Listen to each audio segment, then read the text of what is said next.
So the clientele that I currently work with are women who are parenting and have substance abuse issues. So in order to screen for our program, you have to have under a year clean and be willing to go into treatment or are in treatment.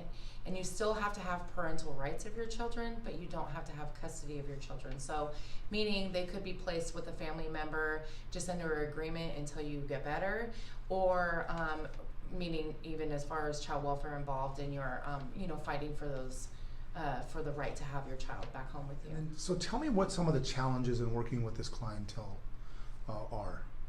So anytime you're working with addiction, you're actually targeting every life domain. Drugs affects every life domain, spiritual, your mental health, your physical, your emotional, financial. And so what I typically try to do is just build rapport initially with the client and get to know each other a little bit. And I'll figure out what it is exactly, how I can help you meet your goals. Tell me how meth plays into today's addictions. Meth is the devil. Meth affects like I said before, every life domain. Initially, as with any addiction, it's fun. There's not too many life consequences, and then it turns into that maintenance. And you're systematically, spiritually, physically dying. You don't sleep, you don't eat, it deteriorates your bones. You cannot be present when you're under the influence of meth. It's impossible to be present in the moment, focused with the closest relationships to you, to continue to nurture those relationships. And so those slowly die off or fade away. We lose our children, we lose our families, we lose anybody that's, has our long-term, best interests. And we're maintaining relationships with people that are on the same path as us, which would be, the means and ways to get more. Does having a child make a difference once you're in that world?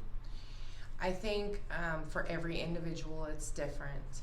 I think just humanistically, we all want to be a good mom or a good dad, right? We have this kid, we're gonna tackle this disease, and we're gonna get rid of this addiction. We're not gonna use anymore, and I'm gonna be a good mom, and I'm gonna be a good dad.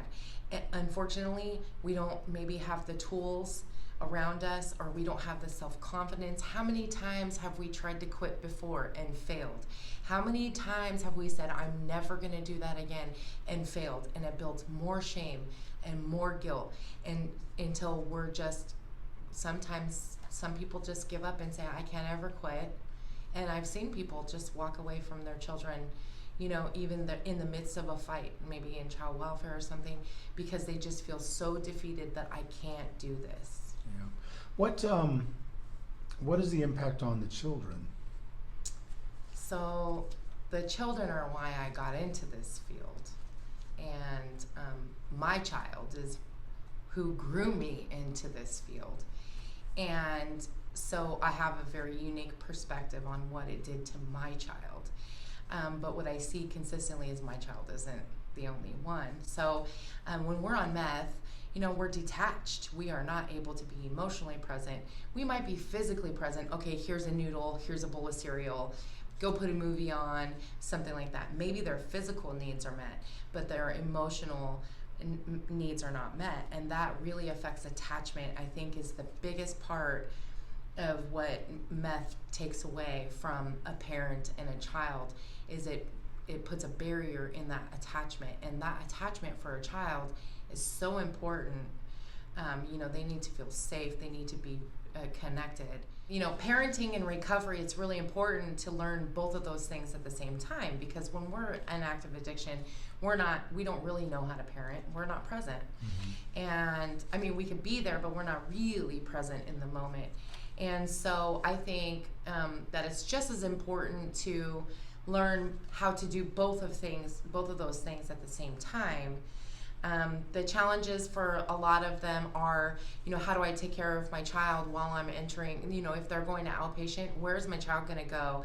If they're school age, or, is my treatment schedule gonna match up with my child's school schedule, or who's gonna watch my child while I'm in treatment. And then, you know, just part of that of letting go is super hard for a lot of people to just stop that, you know, abruptly stop their routine and enter into treatment where other people are telling them what to do.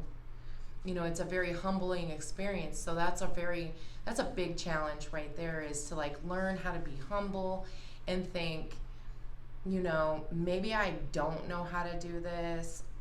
Let me learn about this other thing, this other way to live. And I know that is the biggest challenge, I think, is just getting like a paradigm shift on the parent, helping them get that paradigm shift of like, let me learn this new way, you know.